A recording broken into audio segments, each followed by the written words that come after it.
Election Commission has issued the final list of parties set to contest in the proportionate category of the upcoming provincial and parliamentary elections in the National Gazette.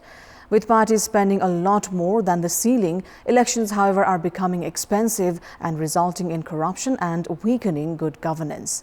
Good morning, I'm Sapsanamma, and these are the headlines of the hour. The Parliament's Impeachment Recommendation Committee takes statement from suspended Chief Justice Cholendra Samsher Rana. Rana tries to turn the tables on parties, fellow justices and legal practitioners. Money play begins from recommendation of candidates for elections. District party entities violating centre's directives, expensive elections increasing corruption and weakening good governance.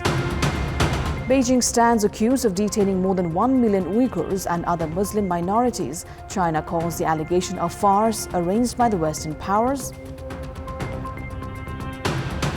And India enters into the Super 4 stage of the ongoing Asia Cup, defeating Hong Kong by 40 runs. Virat Kohli and Surya Kumar Yadav score half-centuries.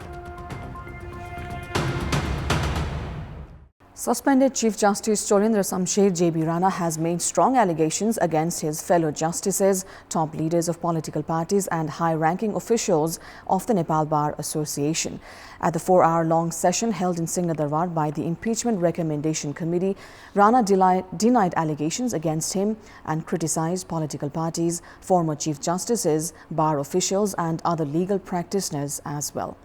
In his defense, Rana said that the major reason for the impeachment motion against him was the Lalita Niwas land scam. According to lawmakers, Rana did not furnish any evidences while making his arguments. Only 4 of the 43 questions prepared by the committee were asked yesterday. With the sessions yet to complete, Rana has been summoned for further talks at 11 a.m. today.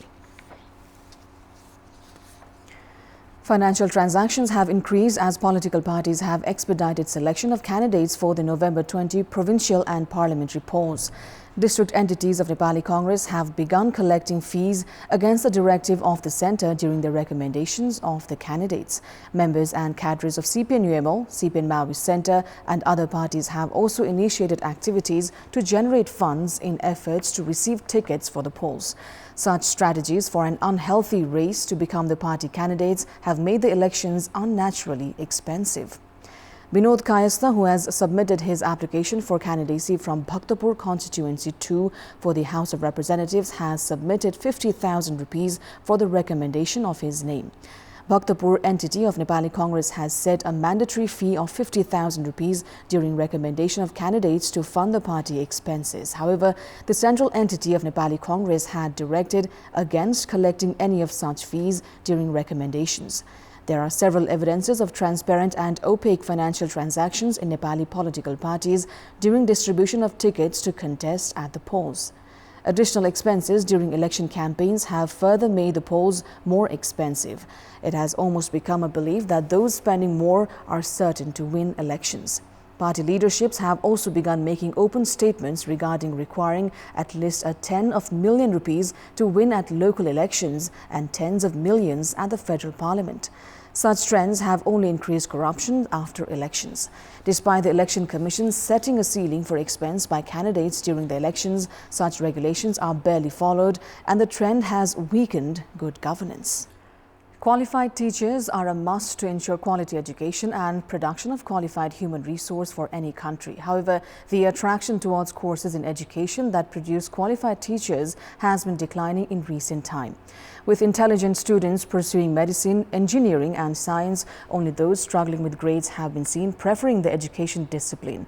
This situation has led to the need of revisions in the education policy for production of qualified teachers in the country. Around 70,000 students are pursuing the education stream in the high school level at the moment, while the figure stood at more than 100,000 around 5 years ago. Many schools have removed the education stream in their structure due to inadequate students. The number in university programs is no different. The production of human resources from the education stream has also decreased because of irregular operation of the Teacher Service Commission and the absence of balance between the market demand and supply. Experts have therefore identified the need for revising the education policy to increase participation and production of qualified human resources in the education discipline. It's time now for our segment Public Pulse, where you text us with your opinion. The question is, why has the interest of students declined in the education stream? Your options are A, lack of opportunities, B, weak education policy, and C, outdated curriculum. The voting is on. Type NEWS, select your option A, B, or C, and send it to 34001 to share your opinion with us. Now, in our Public Voice segment, today we've asked people what should be done to increase employment opportunities in the country. Let's take a look at what they had to say.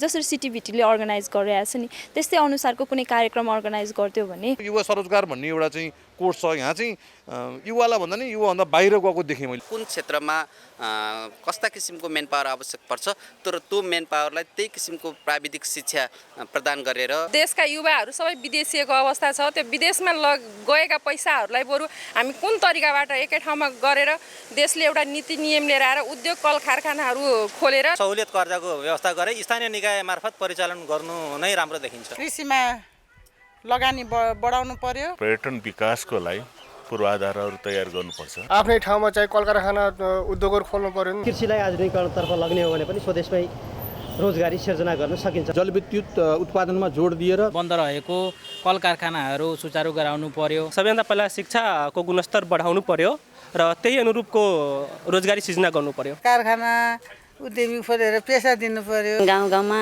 उत्पादन गरेका कृषि सामग्रीहरूलाई बजारीकरणको आवश्यकता